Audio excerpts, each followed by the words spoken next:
بسم اللہ الرحمن الرحیم۔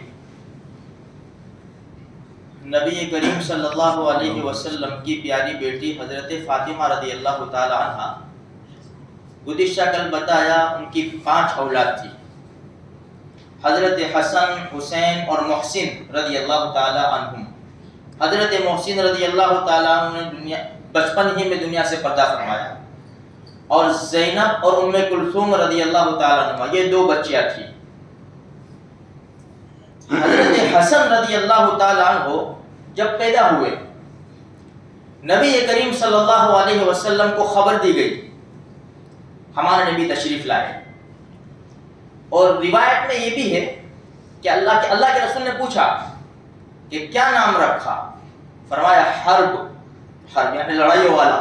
فرمایا نہیں، میرا بیٹا حرب نہیں ہے، میرے بیٹے کا نام ہے حسن، ہمارے نبی نے نام رکھا۔ ہمارے نبی صلی اللہ علیہ وسلم نے ان کے کان میں اذان دی۔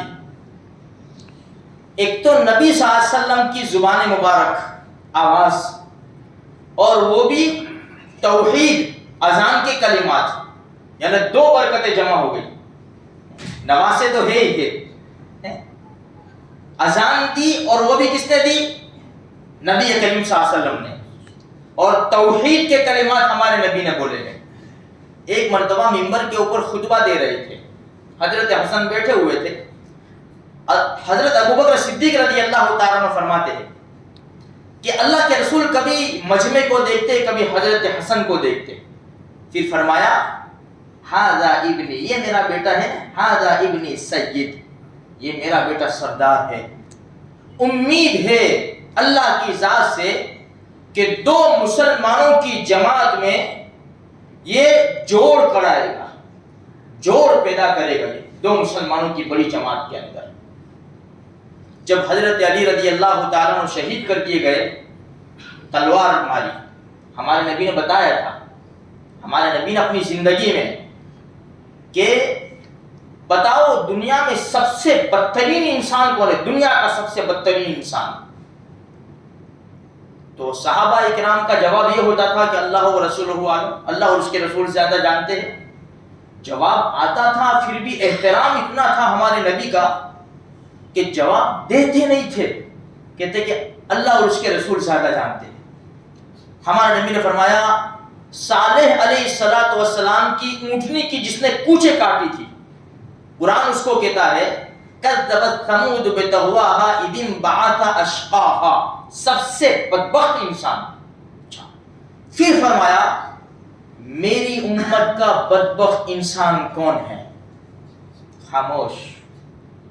حضرت علی کی طرف اشارہ کر کے بتایا کہ یہاں جو تلوار مارے گا اور تیری داڑھی کو خون سے رنگ دے گا، عبد الرحمن ابن ملجم، اس امت کا سب سے بدترین اور بدبخت انسان، کہ جس نے حضرت علی رضی اللہ تعالیٰ عنہ کے اوپر وار کیا، ان کو شہید کیا۔ ان کی جب شہادت ہوئی تو حضرت معاویہ رضی اللہ تعالیٰ عنہ نے اپنے امیر المومنین ہونے کا اعلان کیا، اور ادھر حضرت علی رضی اللہ تعالیٰ عنہ کے بیٹے بڑے حضرت حسن رضی اللہ تعالیٰ عنہ، ان کے ہاتھ پر لوگوں نے بیعت کی۔ 6 سے 7 مہینے گزرے ہوں گے کہ حضرت حسن رضی اللہ تعالیٰ عنہ نے امیر معاویہ رضی اللہ تعالیٰ عنہ سے صلح کی، دب کر صلح نہیں کی، اس لیے کہ ہمارے نبی کا فرمان تھا، وہ پورا ہونا تھا۔ جب صلح کی تو امیر معاویہ رضی اللہ تعالیٰ عنہ نے کورے کاغذ کے اوپر دستخط کر دی، نیچے شرطیں تمہاری جو بھی ہوگی منظور ہے، جتنی جیسی شرطیں لگانا ہو لگا لو آپ۔ تو حضرت حسن رضی اللہ تعالیٰ عنہ نے جو کچھ بھی لکھا تھا وفاداری کے ساتھ امیر معاویہ رضی اللہ تعالیٰ عنہ ان کی خدمت میں پہنچاتے رہے۔ یہ وہ مہینہ ہے کہ ہم حسنین کو یاد کرتے ہیں رضی اللہ تعالیٰ عنہما۔ ان کے کارنامے کیا ہے دیکھو تو صحیح۔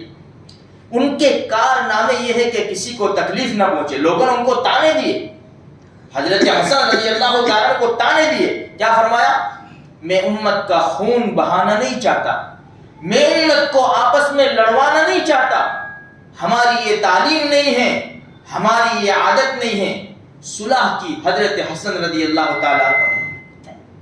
حالانکہ ایک آواز کے اوپر ساری دنیا اٹھ جاتی کیونکہ نواسے رسول تھے اور بڑا احترام تھا. ایک مرتبہ ابو بکر صدیق رضی اللہ تعالیٰ عنہ آ رہے تھے اور حضرت حسن اور حضرت علی رضی اللہ تعالیٰ عنہ تھے. حضرت حسن کو اٹھا لیا اور ابو بکر صدیق رضی اللہ تعالیٰ عنہ کیا کہنے لگے, علی یہ تمہارے مشابہ نہیں ہے, یہ تو نبی کریم صلی اللہ علیہ وسلم کے مشابہ ہے. بولتے رہے اور حضرت علی سن کر ہنستے رہے, خوش ہوتے رہے.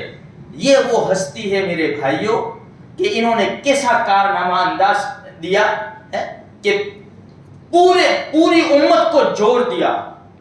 آج بھی مسلمان کی شان یہی ہونی چاہیے جیسے نبی کریم صلی اللہ علیہ وسلم کی فتح مکہ کے وقت تھی.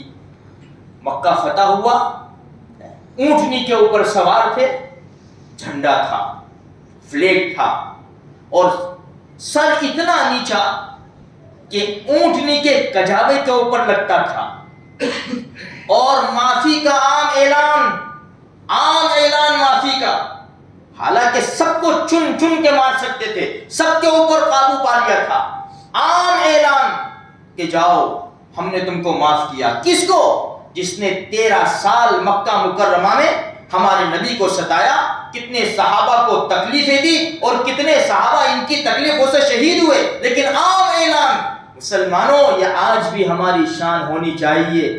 جب مسلمان کہیں فتح کے جھنڈے گاڑتے ہیں, آج کا دن بھی اور یہ مہینہ بھی مسلمان کیا پوری دنیا یاد رکھے گی کہ جب مسلمان قوم کسی جگہ فتح کے جھنڈے گاڑتے ہیں تو فتح مکہ یاد دلا دیتے ہیں اور وہ روتے ہیں, سجدوں میں چلے جاتے ہیں.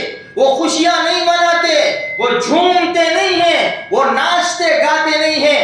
ہندا نے دیکھا, ہندا نے پہاڑ کے اوپر چڑھ کر, ابو سفیان جب ایمان لائے ان کی داڑھی پکڑ لی ہندا نے, بیوی تھی ان کی, داڑھی پکڑ لی, جھٹکا دیا, تو بھی بے دین ہو گیا. ابو سفیان نے کہا پاگل چل تو صحیح, تو دیکھ تو صحیح. پہاڑی کے اوپر لے گئے.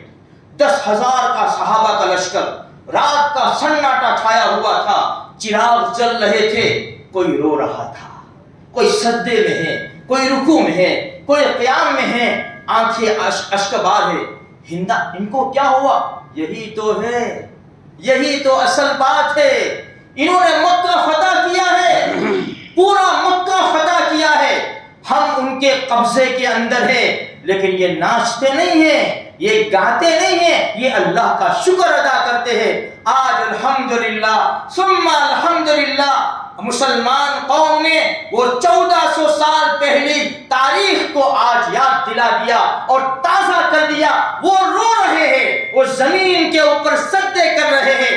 رب کریم ہم نہتے تھے, کمزور تھے, لیکن قرآن کو لے کر چلے, حدیث کو لے کر چلے, اللہ کے رسول کی سیرت کو لے کر چلے, صحابہ اکرام کی زندگی کو لے کر چلے. تو نے ہمیں فتح دی, ہم تیرا شکر ادا کرتے ہیں اور وہ کام کریں گے جو تیرے نبی نے کیا ہے. من دخل دار ابی سفیان فہو آمن, جو ابو سفیان کے گھر میں داخل ہو جائے امن والا. جاؤ, جانے ہو تو چلے جاؤ, کہیں سے بھی بلاؤ آرمی کو اور نکل چلو. ہماری طاقت ہے چن چن کے مار سکتے, لیکن ہم اللہ کے رسول صلی اللہ علیہ وسلم کی سیرت کے بھوکے اور پیاسے ہیں اور ہم اسی کے اوپر چلنا چاہتے ہیں. جب تک مسلمان حق پر رہے گا, قرآن و حدیث کے اوپر زندگی گزارے گا, ہم نہتے ہوں گے. دشمن بڑا طاقتور, پوری دنیا پاور کے اندر, لیکن آج دنیا نے دیکھا ہے, اللہ نے دکھایا ہے کہ اللہ نے چھوٹی سی قوم کو کیسا سر بلند کیا ہے کہ سارے بڑے بڑے دشمنوں کی گردنیں نیچی ہو گئی کہ یہ کیا ہو گیا, انہوں نے کیا کر دیا. ان کی کوئی طاقت نہیں ہے, ان کے ماننے والے رب کی طاقت ہے. انہوں نے رب کو خوش کیا, رب نے ان کو بھی خوش کر دیا اور ان کے ماننے والوں کو بھی خوش کر دیا. میرے بھائیوں, دشمن چاہے کتنا اچھل لے, کود لے, مستی پہ چڑھ جائے, اگر ہمارے ایک ہاتھ میں اللہ کا قرآن ہوگا اور دوسرے ہاتھ میں نبی کی سنت ہوگی تو کربلا کے ریتیلے میدان جیسے ہزاروں میدان بھی آئیں گے نا, تو یہ مسلمان میدان مار لے گا.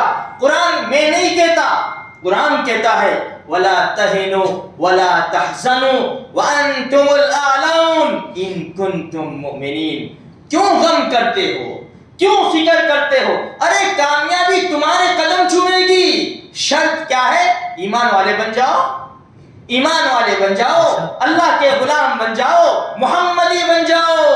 تم کون ہو؟ ہم مسلمان ہو. کون سے مسلک پر؟ محمدی مسلک پر. ہمارا جواب کون ہے تو؟ میں مسلمان ہوں الحمدللہ. میں یہ جواب ہونا چاہیے مسلمان کا. کون ہے؟ آج کون سی نیت سے پوچھتے؟ دیوبندی ہے، بریلوی ہے، کیا ہے تو؟ نہیں، کون ہے؟ میں مسلمان ہوں. کس کو مانتا ہے؟ ارے یہ تو کوئی سوال ہے. میں اللہ اور اس کے رسول کو مانتا ہوں. میں نے پڑھا ہے اشہد ان لا الہ الا اللہ واشہد ان محمد رسول اللہ، اور اسی کے اوپر میں مروں گا. اللہ تبارک و تعالیٰ مجھے بھی، آپ کو بھی، اور سارے مسلمانوں کو دین کے اوپر ثابت قدم رکھے، اور ہم کو ایسی خوشیاں نصیب کرے جیسے ہمارے پڑوسی ملک کے مسلمانوں کو نصیب ہوئی ہے. اللہ ان کی بھی بال بال حفاظت فرمائے اور خوب اللہ ان کی امداد فرمائے.